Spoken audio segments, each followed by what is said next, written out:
So where is the golden glitter basketball?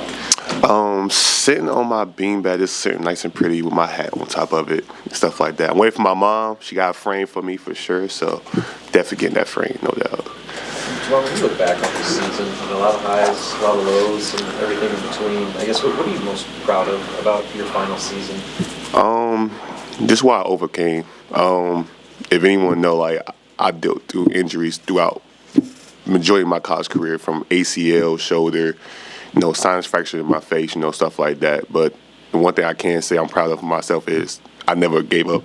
I never had ever had one day where I felt like I'm not giving my best or giving my all. No matter how down my days are, no matter how high they are, for sure. I stay evenly odd for sure, consistently. So I'm definitely proud of just the progress I made throughout the years of not only here but just overall basketball in college. I started as a freshman at Alabama, but in that senior in Nebraska, and you can't ask for nothing better than that. I'm still shocked to this day that we won a championship.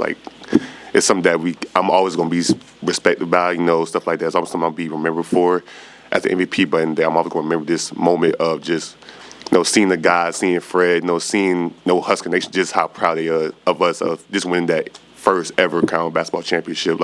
That means a lot. I'm pretty sure next year or the year after that, the guys gonna come back here during the big time game of the season, and we're gonna be proudful just to be honored by Husker Nation about just winning that first championship in Vegas. So I'm very proud for just how I overcame a lot of obstacles and a lot of adversity for sure. What have these past few days been like for you, kind of coming down from Las Vegas and it's the realization that now your college career is over, this chapter of your life? Still taking it in. I was just talking to my mom about that yesterday. I said, Mom, I can't believe my college basketball career is over now. But she are you sad? I'm saying no, I'm more happy. I couldn't ask for any end result. We won the championship. I got MVP. I saw the guys that I knew all year that could have made an impact, but didn't have a chance to get on the court. For Kel Jacobson is one person I'm actually pinpointing on. I'm still gonna say to this day, Kel is my MVP of the tournament. I'm just so proud of what he overcame throughout the whole year. Kel really came in Vegas with the mindset he gonna change the game, and that's what he did. Everybody consider me as a game changer. The person that's the glue guy. Do the dirty work, dive on the floor. Rebound. Play defense, stuff like that. But Kel is a versatile player. Kel could play the 1 through 5. Guard the 1 through 5. His IQ is very high for sure. A very smart player. But in the day, Kel is a hard worker. So just that moment of that time, I told Kel's girlfriend, on behalf of me, he got an MVP for sure. I'm very proud of what he overcome. So next year, I'm gonna be watching every Kel. I'm gonna get a Kel jersey for sure. I need a Kel Jacobson jersey. So and the other guys Aaron Ewers, we know Aaron didn't have the year that he wanted to have, but he finished out very strong. He had one game in the tournament that we needed him, play defense and stuff like that. He came in, I think he had 8 and 5. That was a big game for him, stuff like that. Seeing him not ever pouting upset about not playing a lot this year, what means a lot, because that's a brother to me. I'm pretty sure I saw that everybody on the team, me and him connected and bond more than anybody. So we talk more than anything for sure about what he sees and what he thinks about how the season going. But one thing I definitely told him, just keep your head up, bro. You're going to have an opportunity to step on this court and show what you're capable of. And, Vegas was the one thing he did. He showed capable of what he is, a true point guard. And I'm very proud of him. I can't wait for to see what his next journey going to be for sure. All these guys, Rowe, Andrew, Braxton, Bryce, all the seniors that's, not going to be here next year. I'm very proud of them, the leadership and how we own up to all that for sure. So I'm going to miss this program. I'm going to miss these group of guys, but Nebraska always gonna have that key spot in my heart always. I was gonna ask you, in this portal age, a lot of guys don't finish their last 3 years at one program. Is that extra special to you, like you just said, that you are connected to Nebraska, you will have that bond 20, 25 years from now? Man, as you see this transfer portal generation, you will see guys legit transfer 3 to 4 times and just trying to find their home at that fourth school. This is my second school. That shows my loyalty.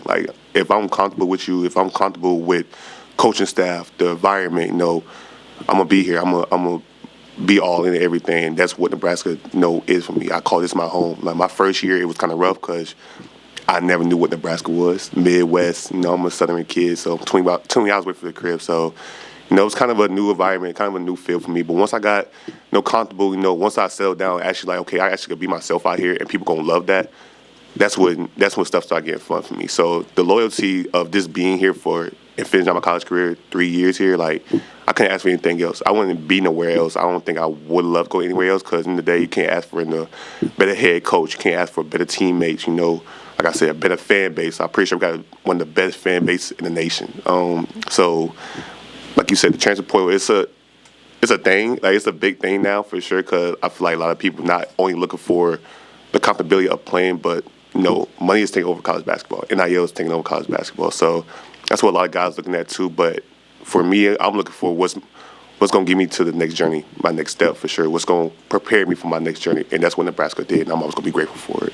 Along with that, a while back, Bryce kind of gave a sales pitch for future transfers that might be looking at Nebraska. And what coming to Nebraska did for him, as someone who went from a high major to another high major at Nebraska, what would your message be to potential transfer recruits about what Nebraska could do for them? Anybody who's looking to even, put their name in the portal, like I will always say, look at Nebraska. You just got to see on the back end of what Nebraska bring. Like, we have a lot of, NBA guys who actually been in the NBA, played, coach, strength conditioning, like who actually got the, all the knowledge that we need to be pros. And every day it's a pro day like thing. So practice a pro day like, lifting, nutrition, sleep. Everything we do is pro. So if you want to be professional, no matter if NBA, overseas, G League, whatever, Nebraska's going to fit that for you. Because we treat ourselves like the pros, and coach always preach, if you want to be a pro, act like it, play like it, practice like it. Anything we do is going to be pro-like. So anybody who transferring or anything like that, I would definitely consider Nebraska be a first option.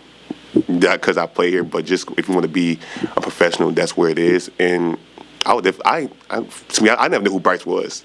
I'm from South Carolina. I didn't know who Bryce Williams was for sure. And this seeing the transformation of the first year he was here to the second year, his last year, like it's an unbelievable thing. I told him after the term, I said, I can't wait till I have kids. I'm like, yeah, your Uncle B, he was one of them for sure. He was one of them guys. So, man, that's just, I'm so grateful of even calling him a teammate and even calling him a brother. Me and him relationship is way beyond basketball, like, a phone call away, stuff like that. Like, I love Bryce to this day, and I'm grateful for everything he helped me with, and I'm, very proud of his journey he's going to have for sure.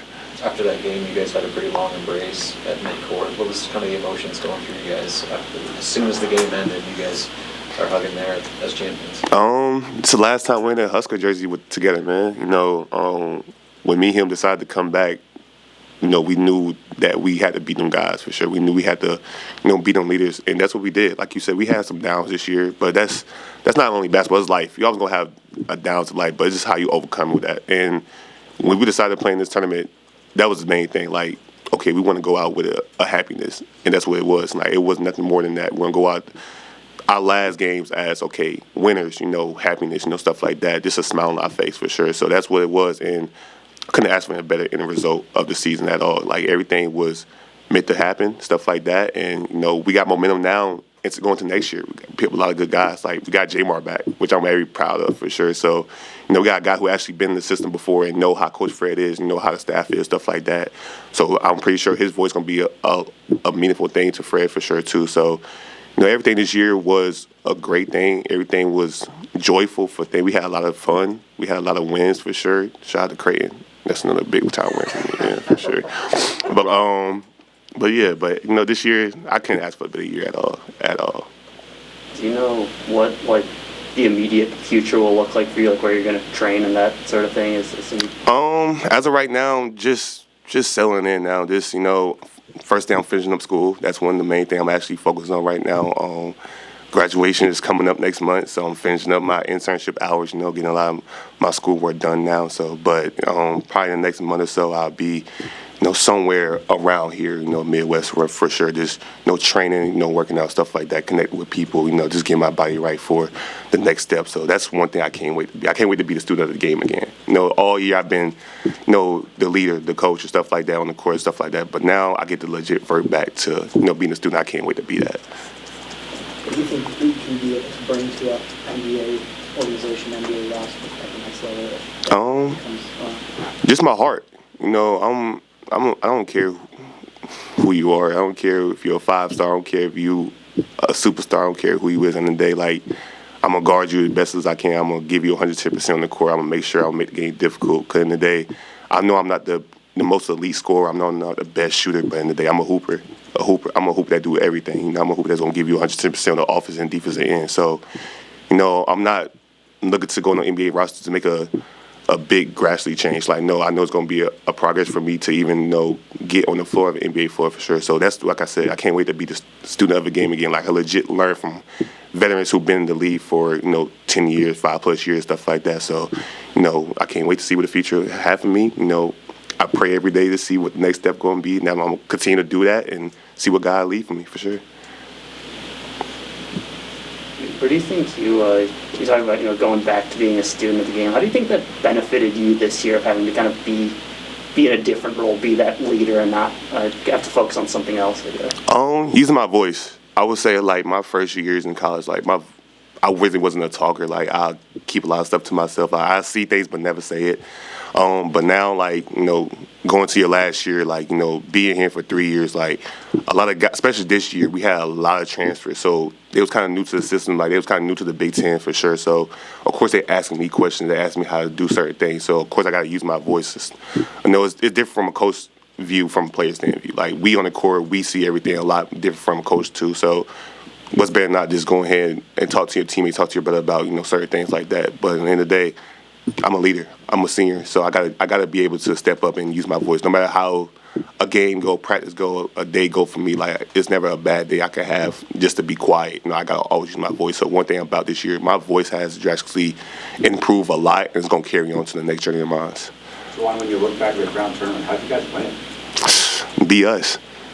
That's all I could say. We've been us. You know, we didn't do anything special. We went out there to just play Nebraska basketball, which is a hard, grit team.